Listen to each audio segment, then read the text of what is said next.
Bonjour. Là, on va essayer de se perdre dans les mitochondries. Si, elle a le micro, mais elle cherche sa présentation. Donc sur neurones, vision, mitochondrie, le cœur énergétique. Avec ça, Attention, hein. Ça s'affiche. Très bien. Donc, on va essayer d'aborder ce qu'est une mitochondrie et ce en quoi ça a un impact sur notre hygiène de vie. Et l'intérêt dans ces dystrophies rétiniennes, c'est sur quoi on peut agir d'emblée. Alors, je vous rappelle que les maladies de la rétine, on vous utilise toujours ce terme hétérogénéité clinique et génétique. Donc, j'espère que vous avez bien compris que chaque individu est unique et que l'expression clinique, elle dépend aussi de l'individu pour un même gène, pour des mêmes variants et au sein d'une même famille. Que l'hétérogénéité génétique, elle a quand même un dénominateur commun, c'est que globalement, toutes ces pathologies ont un impact sur vos photorécepteurs et sur l'épithélium pigmentaire. On voit que les cônes n'ont pas la même distribution, ils n'ont pas la même forme. L'article externe, c'est ce qui va permettre d'interagir avec l'information lumineuse, avec le photon. Que cette interaction avec la lumière, c'est potentiellement se brûler quelque part. Et ça veut dire que nos photorécepteurs doivent avoir la capacité de régénérer ce qu'on appelle les disques, qui sont dans l'article externe, et c'est ces disques qui ont les opsines, les molécules qui vont interagir avec les photons. Ces articles externes, ils doivent être régulièrement régénérés. Chez le bâtonnet, c'est un travail pharaonique qui se fait surtout de nuit. Donc, il y a des cycles circadiens de cette phagocytose. Que cette phagocytose, c'est d'abord un travail énorme, mais c'est aussi une reconnaissance. On doit savoir quels sont les vieux disques. On ne va pas aller manger les disques tout neufs. Donc, ça veut dire qu'il doit y avoir une exposition en surface membranaire de protéines bien reconnues par la cellule qui va être inféodée au photorécepteur, à savoir la cellule de l'épithélium pigmentaire. Alors cette cellule de l'épithélium pigmentaire, c'est intéressant qu'elle soit pigmentée parce que par ces pigments, elle nous protège aussi de la toxicité des radicaux libres. Donc les mélanosomes ont un rôle protecteur. La plus fréquente des pathologies, c'est la rétinite pigmentaire, ce qui laisse une fenêtre de traitement puisque la vision centrale n'est pas touchée. Et que si on réhabilite la fonction sur la zone centrale, on peut protéger cette vision centrale, même si on accepte la notion de difficulté de vision de nuit, et on peut stabiliser aussi le champ visuel. Dans les maculopathies, dans la maculopathie de Stargardt ou les dystrophies cônes bâtonnets, par exemple ABCA4, on sait que le centre est altéré et l'idée sera de protéger la périphérie et ou d'avoir un traitement idéal qui apporterait de nouvelles cellules. Alors la mitochondrie, qu'est-ce que c'est ? On va remonter à 2 milliards d'années en arrière, donc on n'a pas fini le topo. Grosso modo, je vais essayer d'être simple et de faire vite, mais ça a quand même mis à peu près 400 millions d'années pour se stabiliser à partir de 2 milliards d'années. Et probablement qu'une archébactérie, alors vous allez me dire ce que c'est, l'archébactérie, on les a trouvées dans des sédiments, donc c'est dans des milieux océaniques, c'est au large de la Norvège, que l'on a identifié cette archébactérie dans les sédiments. Donc elle n'est pas confrontée à l'atmosphère. Et elle a rencontré, on ne sait pas trop où, elle a rencontré une bactérie qui elle, est parfaitement capable de travailler avec de l'oxygène. Et cette fusion, en fait, c'est l'archébactérie qui a mangé l'autre. Donc il y a à l'intérieur de cette archébactérie, il y a eu cette eubactérie qui est capable de gérer l'oxygène.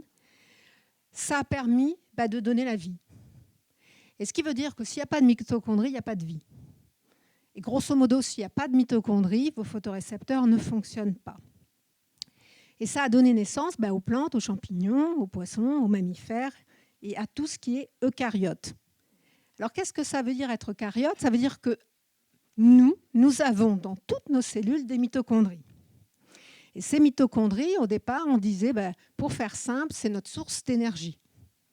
Pour faire simple, c'est ce qui nous permet de ne pas mourir de froid parce que ça crée de la chaleur.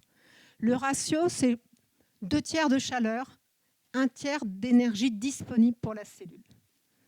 Ce n'est pas parfait, mais ça nous permet de vivre. Et quand on analyse un petit peu ces mitochondries, il y a un petit film, je crois, ça se comporte comme des bactéries. C'est-à-dire que là, vous avez le réseau de microtubules dans nos cellules et elles sont toutes en train de migrer. Elles vont se dire bonjour, au revoir, non, toi, tu n'es pas terrible, on va te dégrader, etc. Donc ça se manifeste comme des bactéries. Vous avez vu comme on est excité à l'intérieur de notre cellule. Comme au congrès. Hein. Et la mitochondrie aujourd'hui, on se dit, c'est pas que je donne de l'énergie, c'est important. C'est pas je donne que la température, mais c'est beaucoup plus puissant. C'est collectif, c'est-à-dire qu'elles vont être solidaires. On a un jeu de mitochondries dans notre cellule, elles vont travailler ensemble. Ça s'échange, c'est-à-dire que ça se fait des bisous. Quand je rencontre une autre mitochondrie, je regarde comment est son potentiel membranaire. Pas bon, toi tu vas pas bien fonctionner, tu vas nous pénaliser. Et s'il y en a vraiment trop, je suis capable, moi comme mitochondrie, de donner l'ordre à la cellule de mourir, mais de mourir proprement. Donc c'est une mort propre qui peut être programmée par les mitochondries. Et ça peut aussi s'échanger d'une cellule à l'autre. Donc au sein de la cellule, nos mitochondries font des bisous, mais des mitochondries qui étaient dans les cônes, on peut en retrouver dans les cellules de Müller. Donc ça échange de l'information. En gros, nos cellules, on est là parce qu'on a à la fois un ADN nucléaire dans nos noyaux, bien protégé. Alors, on ne sait pas exactement combien il y a de gènes. Chaque année, ça change. On dit qu'il y en a des dizaines de milliers, mais on n'est pas d'accord sur le chiffre. Et parmi, ça c'est important, dans l'ADN nucléaire de notre noyau, on code plus de 2000 protéines pour notre mitochondrie. C'est-à-dire que cette bactérie d'origine, si elle avait envie de partir, elle ne peut plus. Parce que 2000 de ces protéines sont codées par le noyau. L'ADN mitochondrial, c'est 13 protéines pour la mitochondrie. Vous voyez qu'elle a été quand même fortement phagocytée et coaptée. Et cet ADN mitochondrial, il interagit beaucoup et surtout, il n'a pas beaucoup de capacité de réparation. Donc, il est physiologique que nous ayons des altérations de notre ADN mitochondrial, alors que notre ADN nucléaire, avec l'âge, il est beaucoup plus résistant et il a des schémas de réparation de notre propre ADN. Ça veut donc dire que si nous mangeons mal, si nous nous droguons, nous augmentons le risque d'altérer notre ADN mitochondrial. Pas tellement le nucléaire, mais le mitochondrial. Et qu'est-ce que ça veut dire ? Si on prend des pathologies très variables, le nerf optique qui transmet l'information, la maladie de Kerser, c'est une pathologie où on a des délétions dans l'ADN mitochondrial et ça va donner des déficits musculaires, le ptosis, les yeux ne peuvent plus bouger, ça donne une ophtalmoplégie progressive et ça donne aussi, comme par hasard, une rétinite pigmentaire. Donc certes, les muscles ont besoin d'énergie, c'est un peu brut, mais nos cellules visuelles également. Et puis, cet ADN mitochondrial, il se réplique de façon autonome, il peut faire des fautes d'orthographe, il peut s'échanger d'une mitochondrie à l'autre. Et surtout, globalement, nous n'avons pas une mitochondrie identique à l'autre. Nous avons une diversité de nos mitochondries. Pratiquement chaque mitochondrie est unique. Alors, qu'est-ce qu'elle fait ? Pour nous donner de l'énergie, c'est à peu près notre poids chaque jour qui est produit. L'équivalent de notre poids est produit, entre guillemets, en ATP, chaque jour pour pouvoir vivre. Ça fonctionne un peu comme une batterie. C'est très structuré, je ne rentrerai pas dans les détails parce que je serai la première à m'y perdre. Il y a des différences de pH, il y a des différences de structure entre la double membrane. C'est un organite qui a une double membrane. Donc ça protège le reste de la cellule probablement de l'oxydation. Il y fait probablement 50 degrés dedans. Notre température est à 37. Elle est capable de jongler avec des radicaux très oxydants. Qu'est-ce que ça veut dire un radical oxydant ? C'est un détergent qui est capable de détruire une cellule. Elle est capable de s'en protéger. Et cette batterie, pour vous donner un ordre de grandeur, c'est 150 microvolts qu'il y a entre les deux membranes. Mais si on le fait en surface, globalement, c'est 10 millions de volts par mètre. C'est pas mal comme delta et comme capacité de batterie. Ça va avoir un rôle essentiel dans tous nos neurones. C'est couplé souvent avec nos microtubules, mais ça va avoir un rôle en regard des zones à forte énergie. Ça va avoir un rôle aussi dans les synapses pour parler d'une cellule à l'autre, pour remodeler nos vésicules et nos échanges entre une cellule et un neurone et un autre. Il faut des mitochondries. Je vous ai dit qu'elles se faisaient des petits bisous, etc. On parle de fusion, fission. Donc, par exemple, OPA1 est un gène qui est impliqué dans les atteintes du nerf optique. Le nerf optique, ce sont les cellules ganglionnaires dont on a parlé, que l'on peut utiliser pour réhabiliter la vision, qui peut être fortement agressée de façon sournoise par l'hypertonie oculaire. Donc, je le redis, tout patient qui a une dystrophie rétinienne doit avoir un suivi régulier pour sa tension oculaire. Parce que si vous faites une hypertonie, vous allez lentement mais sûrement, sans vous en rendre compte, fusiller votre nerf optique. Et ça, c'est s'amputer d'une voie de thérapie et d'une zone de transmission, de toute façon, du signal. Au P1, aujourd'hui, on note que ça a aussi un impact sur les cellules visuelles. Donc ça va intervenir, par exemple, dans la maladie de Parkinson, il y a des défauts des mitochondries. Vous voyez, ça joue sur beaucoup de pathologies neurologiques, la Charcot-Marie-Tooth, certaines encéphalopathies, etc. Donc ça a un rôle essentiel, pas que dans les muscles, mais dans nos neurones. Et puis au-delà de cet aspect, de ces échanges, de cet apport d'énergie, de cette capacité à donner de la température, ça va avoir aussi un rôle majeur dans toutes nos voies métaboliques. C'est-à-dire qu'elle a été incorporée, mais pas pour rien, pas que pour l'énergie. Donc ça joue sur la production d'énergie qui se fait à partir des carbohydrates, le glucose. La rétine est fortement consommatrice de glucose. C'est le plus haut taux de métabolique de glucose dans l'organisme, mais elle va intervenir pour les lipides. Les lipides, attention, c'est ce qui caractérise aussi certaines protéines de surface de nos membranes. Donc, si ces lipides sont altérés, peut-être que mon photorécepteur ne va pas bien reconnaître les vieux articles. Mon épithélium pigmentaire ne va pas bien pouvoir phagocyter les vieux disques usés de mon photorécepteur. Donc, vous voyez que la mitochondrie, elle va être un élément déterminant dans l'activité des photorécepteurs à haute énergie et dans le renouvellement de toute cette activité, parce que pour être photorécepteur, j'ai besoin de lipides, j'ai besoin de lipides pour produire les petites molécules qui vont faire que je dialogue avec la cellule bipolaire, etc. Ça intervient aussi dans les stéroïdes également.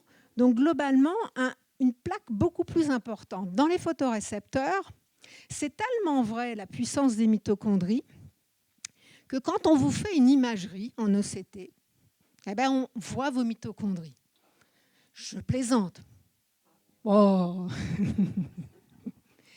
Mais si, on les voit quand même, parce que ces mitochondries, comme par hasard, elles sont juste en dessous du cil. Le cil, c'est la jonction entre le capteur pour la lumière, l'accumulation des disques, ce qu'on appelle l'article externe, et un article interne. Et là, dans l'article interne, c'est la grande cavalerie de mitochondries. C'est évident que c'est la source d'énergie. Il faut permettre la régénération de vos disques pour capter la lumière. Il faut enlever aussi tout ce qui a été utilisé, recycler le cycle visuel, etc. Et cet alignement de mitochondries, qu'on a aussi bien dans les cônes que dans les bâtonnets, on le voit en OCT sur la ligne ellipsoïde. C'est pour ça que la ligne ellipsoïde, c'est un reflet de vos photorécepteurs quand elle est préservée. Et c'est aussi un reflet de l'épithélium pigmentaire. Oui, mais l'épithélium pigmentaire, il est loin. Là, je suis ici. L'épithélium pigmentaire, il est en regard des bâtonnets. Oui, il remonte fortement dans les articles externes des bâtonnets. Donc, il arrive quasiment à cette zone aussi du cil. Même il y arrive. Et pour les photorécepteurs, c'est la source en énergie, par définition. Et globalement, on sait que dans les rétinites pigmentaires, il y a un défaut et une accumulation potentiellement de lactate. Et si on peut booster nos mitochondries, l'effet délétère de cette voie qu'est le cycle respiratoire, qui produit aussi beaucoup de substances oxydantes, va être diminué. Les cônes sont très sensibles au phénomène d'oxydation. Il y a une plus grande résistance des bâtonnets. Donc, quand on est dans une rétinite pigmentaire et qu'on veut protéger les cônes centraux, l'action sur les mitochondries, c'est gagner du temps. Pourquoi ? Parce que si vous avez ces processus d'oxydation qui sont mauvais, vous allez impacter tous les métabolismes, tous, lactate et pas que. Vous allez impacter les protéines de surface, donc de reconnaissance pour la phagocytose, et les protéines et les lipides que vous produisez seront moins efficaces. Donc, de toute façon, on revient à l'intégrité de la mitochondrie.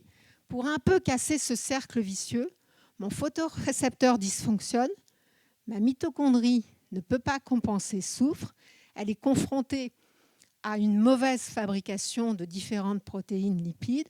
Si ça s'est impacté, on revient sur une surface additionnelle du couple épithélium pigmentaire photorécepteur. Donc il est important, et c'est un petit peu ce qui sera abordé dans la prochaine présentation, si on veut protéger nos cônes, qui sont très sensibles à cette oxydation, et là on est protégé par nos mitochondries, d'avoir des boosters des mitochondries. C'est pour ça que je vous dis qu'il y a un peu une réaction en cascade et un cercle vicieux. Je vous rappelle que l'épithélium pigmentaire, il est tellement esclave qu'il a plusieurs photorécepteurs à gérer. Donc sa charge de travail est pharaonique. Il a des mélanosomes pour un peu se protéger. Il a beaucoup d'enzymes qui le protègent, mais à un moment donné, toutes ces substances oxydantes, elles s'accumulent. Si j'accumule des substances et je me divise, je dilue. Mais oui, mais l'épithélium pigmentaire, lui, ne se divise pas. Donc tout ce qui va s'accumuler, s'il ne le dégrade pas, il ne pourra pas se protéger. Donc vous avez une phase où vous allez perdre des cellules de l'épée, les photorécepteurs vont moins bien fonctionner, les cellules de l'épée qui sont persistantes vont avoir plus de travail encore, et on est toujours dans ce cercle vicieux où est également impliquée la mitochondrie. Donc on a des outils pour agir sur ça. Donc il y a aujourd'hui par des études aussi de transcriptome, de métabolomique, la preuve que dans ces pathologies, il y a des dysfonctionnements de ces mitochondries, qu'il y a des carences qu'on ne percevait pas en plasmatique, mais dans la physiopathologie, il y a un rôle et un intérêt en supplémentation. Par exemple, les équipes qui ont travaillé sur la mitochondrie et les neuropathies optiques ont prouvé qu'il y avait des carences dans les différentes vitamines du groupe B et que supplémenter en vitamine B pouvait protéger ces patients. Donc on progresse. Après, il y a toujours l'évaluation de ces thérapies, mais l'avantage, ce sont des nutriments. C'est ce qu'on a dans l'alimentation. Se supplémenter en vitamine B3, ce n'est pas 100 000 € tous les 6 mois. Je plaisante. Donc c'est quelque chose sur lequel on peut agir, même si apporter la preuve sera difficile, parce qu'il y a probablement des interactions et c'est difficile d'évaluer strictement l'alimentation des gens. Mais par la métabolomique, qui est une science de qu'est-ce qui est réellement utilisé par la cellule, qu'est-ce qui est réellement exprimé, on aura un des marqueurs d'agressivité, de stade de la pathologie, et peut-être un rationnel pour avoir des supplémentations. Et je voulais juste évoquer rapidement la révolution qu'on a un petit peu par l'intelligence artificielle en pharmacologie. Je pense qu'il y a une mutation qui est en train de s'opérer. C'est un article très intéressant qui s'applique à la fibrose pulmonaire idiopathique, liée à une mutation dans un certain gène. C'est une pathologie rarissime. Qu'est-ce qu'ils ont fait ? Ils ont utilisé toutes les données que nous avons accumulées, les données sur nos connaissances des protéines, de la chimie de ces protéines, de ce qu'on appelle leur repliement, leur position tertiaire, etc., les données du génome, les données des voies métaboliques et de leurs interactions possibles. Et grosso modo, pour fibrose pulmonaire, ils avaient une liste de 5 à 10 molécules qui vont être produites, qui ont un intérêt, c'est qu'on peut leur dire « je ne veux pas que tu sois trop immunogène, je veux que tu passes la barrière hémato-rétinienne, je veux que tu passes la barrière digestive, etc. » Et ça va être la possibilité, couplée à nos connaissances de la chimie. Vous voyez qu'aujourd'hui, vous avez à peu près, grosso modo, des essais cliniques, d'ores et déjà. Vous avez un nombre important de publications. que je vous montre en parallèle et qui s'appliquent particulièrement aux maladies rares, puisqu'elles sont en général associées à un gène. Donc on peut connaître un peu l'élément déterminant, le facteur déclenchant. Et l'objectif, par cette intelligence artificielle, avec nous, l'utilisation de nos modèles cellulaires que l'on a et qui sont déjà disponibles, qui miment la maladie du patient, pour voir si on améliore, si on réduit la perte cellulaire en présence de tel ou tel médicament. Donc, grosso modo, c'est un des biomarqueurs. Et deux, ça diminuera le risque d'innovation. Quand on fait des essais en pharmacologie aujourd'hui, il y a beaucoup d'échecs, même si le concept semblait tout à fait intéressant et judicieux. Et ça, c'est une révolution que l'on aura. Donc, je pense que dans le futur, il y a cette approche en imagerie. C'est une nouvelle révolution sur comment est la choroïde. Parce qu'on s'occupe beaucoup des vaisseaux rétiniens, on s'occupe beaucoup du couple épithélium pigmentaire photorécepteur.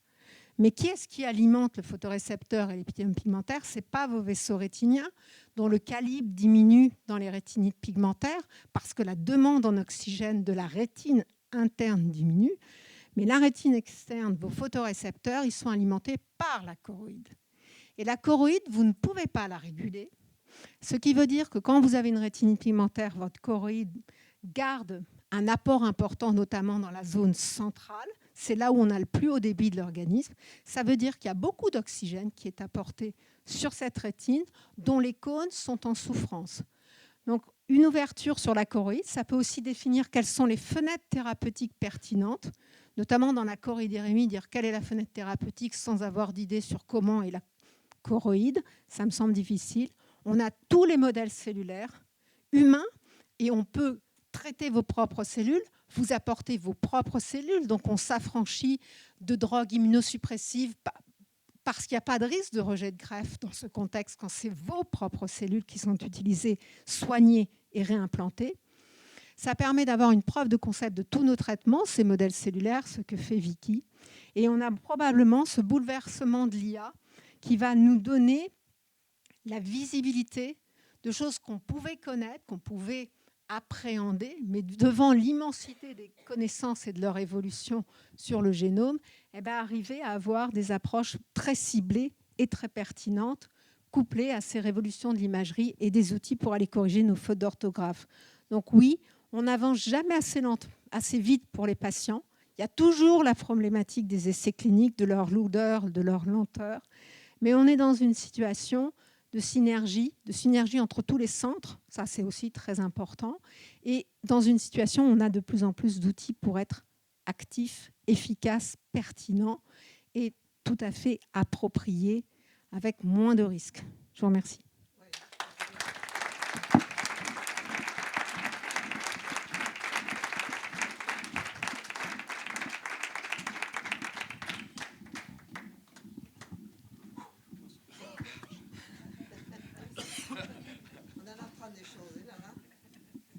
Bon, tout d'abord, merci Dr Meunier de parler des mitochondries parce que nous, ça fait la 3e ou 4e fois qu'on est dans des congrès de l'IRP.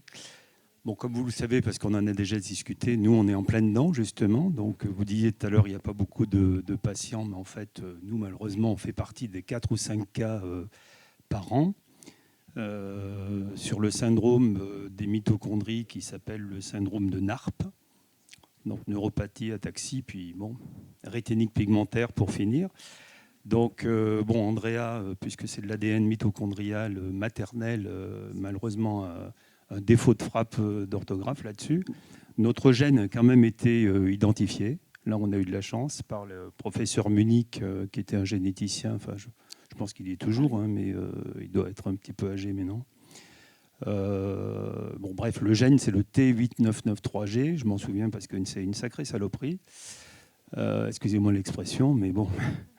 Est-ce que dans le cas d'une rétinite pigmentaire, puisque c'est le sujet lié justement à une cytopathie mitochondriale, il peut être envisagé justement des thérapies cellulaires ou non, ou est-ce qu'on est vraiment hors jeu de toutes les thérapies en cours ?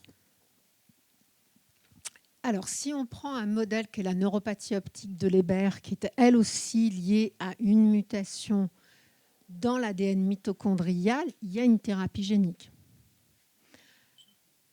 Donc, grosso modo, il faut apporter cet organite, ou il faut apporter le complément à l'intérieur de la mitochondrie ou dans les gènes nucléaires. Puisque je vous ai dit, il y a quand même 2000 gènes nucléaires qui actionnent la mitochondrie. Donc, sur ces gènes nucléaires, c'est de la thérapie génique classique.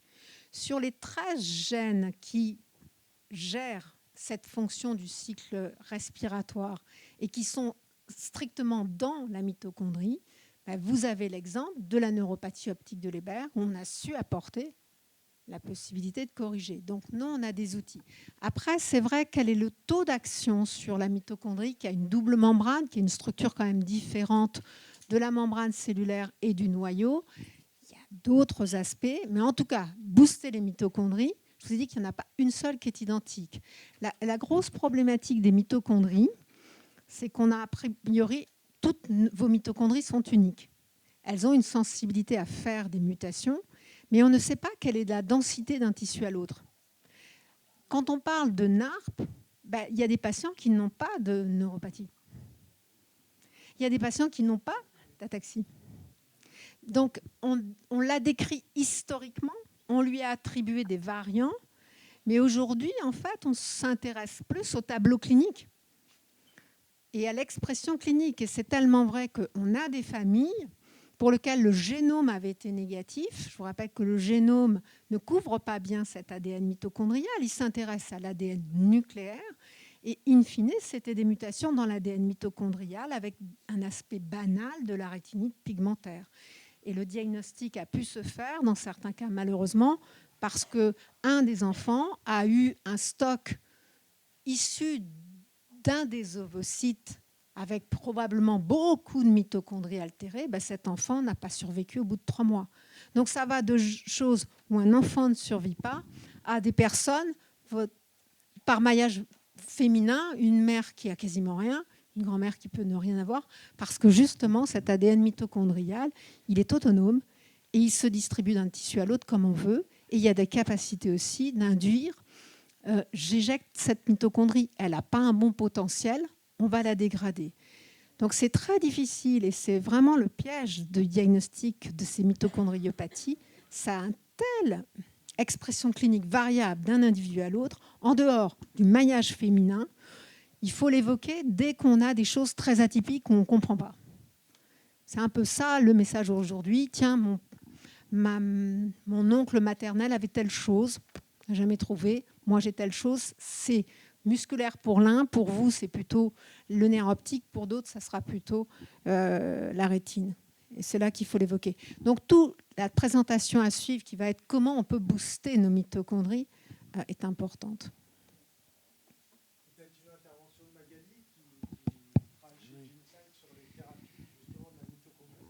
Oui, je voulais juste dire pour on va dire, vous donner quelques éléments. En fait, c'est l'équipe de l'Institut de la Vision qui a mis au point, et l'INSERM, une technologie pour corriger l'ADN mitochondrial. Et cette technologie, donc, qui était donc l'idée par l'équipe du professeur José Sahel, a été appliquée, comme l'a dit Isabelle, à la neuropathie optique héréditaire de Leber. La problématique, elle est toujours la même, c'est qu'il y a énormément de maladies mitochondriales et énormément d'ADN, de mutations sur l'ADN mitochondrial. Donc là, on traite une neuropathie spécifique avec une mutation spécifique, mais effectivement, c'est long pour traiter toutes les mutations. Mais en tout cas, cette technologie, pour mettre un peu on va dire, de positif dans le développement, cette technologie mise au point par une équipe de recherche française pourrait être appliquée à un certain nombre de maladies mitochondriales et de mutations sur l'ADN mitochondrial.